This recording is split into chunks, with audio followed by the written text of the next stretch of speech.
ప్రధానమంత్రికి జగన్మోహన్ రెడ్డి గారికి లేఖ రాస్తే కళ్ళు తాగినటువంటి కోతిలాగా ఇష్టారాజ్యంగా మాట్లాడడం రకరకాలైనటువంటివి. ఎందుకంటే చంద్రబాబు నాయుడు ఫ్రస్ట్రేషన్, ఎందుకు ఫ్రస్ట్రేషన్ వచ్చింది, దీనివల్ల ఏదో లబ్ధి పొందాలనేటువంటి ఆలోచన చేశాడు.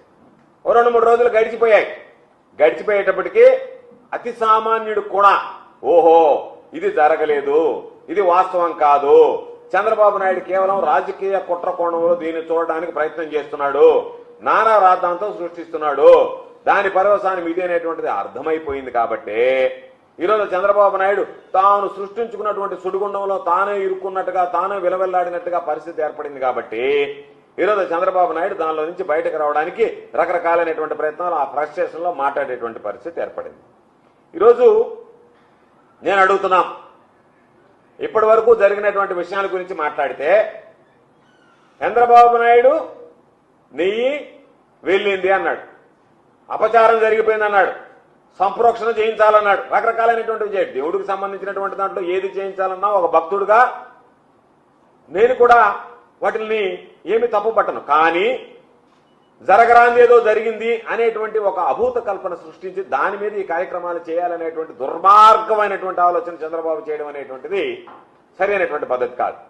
ఈరోజు జరిగినటువంటి వాటి మీద విచారణ నిష్పక్షపాతంగా ఎప్పుడు జరుగుతుంది? ఎందుకు ఆ మాట చెప్తున్నావు?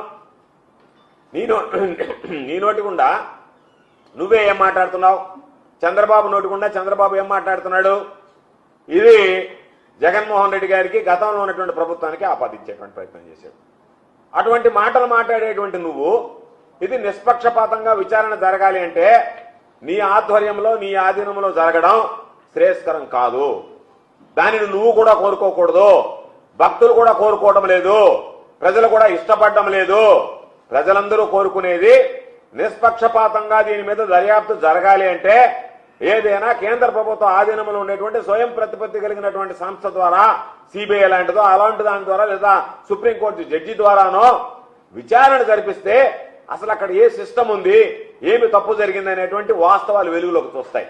ఆ విధంగా కాకుండా ఏ విధంగా అయితే తిరుమల తిరుపతి దేవస్థానం ఈవుగా ఉన్నటువంటి శ్యామలరావుని కీలుబొమ్మలాగా నీ చేతిలో పెట్టుకుని వాడిస్తూ రోజుకొక మాట మాట్లాడిస్తున్నావో, ఆయన ఏ విధంగా అయితే చిలక పలుకులు పలుకుతున్నాడో అదే దూరంలో ఒక ఐజీ స్థాయి అధికారిని నీకు అనుకూలమైనటువంటి వాడిని వేసుకుని సిట్ పేరుతో దర్యాప్తు చేసి ఆ దర్యాప్తు ద్వారా నువ్వు లేనిపోయినటువంటి నీ అబద్ధాలు నీ నోటుకుండా వచ్చేటువంటి మాటల్ని అధికారుల నోటుకుండా చెప్పించి నిజం చేయాలనేటువంటి ఒక దుర్మార్గమైనటువంటి ప్రక్రియలో భాగమే ఈరోజు నువ్వు సిట్ వేయడం అని చెప్పి మేము అభిప్రాయపడుతున్నాం.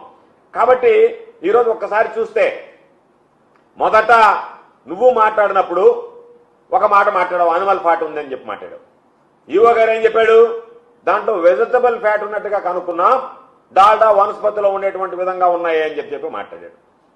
మరలా నువ్వు ప్రెస్ మీట్ పెట్టించి దానికి సంబంధించి లేదు, దాంట్లో ఎనిమల్ ఫ్యాట్ ఉందని చెప్పి ఒక రిపోర్ట్ చూపించి ఆ రిపోర్ట్ ద్వారా లేనటువంటి అబద్ధాన్ని నిజం చేసేటువంటి ప్రయత్నం చేస్తే, మరలా నువ్వు బలవంతం చేస్తే ఏ నోటి గుండా అయితే ఈవో అనేటువంటి వ్యక్తి ఈరోజు దాని గురించి మాట్లాడాడు, ఏమని ఇదంతా వెజిటబుల్ ఫ్యాట్ అన్నటువంటి మాట్లాడినటువంటి ఆ వ్యక్తి చేత మరలా ఎనిమల్ ఫ్యాట్ అని చెప్పి మాట్లాడింది.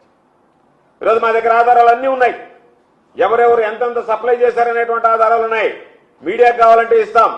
2014 నుంచి 19 మధ్య ఏం జరిగింది, 2019, 24 తర్వాత ఏం జరిగింది, మరలా నువ్వు ముఖ్యమంత్రి అయిన తర్వాత ఎవరెవరు ఎంతెంత నెయ్యి ఏ స్థాయిలో తిరుమల తిరుపతి దేవస్థానానికి పంపించారో ఆ రోజు ఉన్నటువంటి నిబంధనలు ఏ విధంగా ఉన్నాయనేటువంటి దాని మీద కూడా మా దగ్గర మొత్తం ఆధారాలన్నీ ఉన్నాయి. ఆధారాలన్నీ కావాలంటే మీడియాకి ఇస్తాం.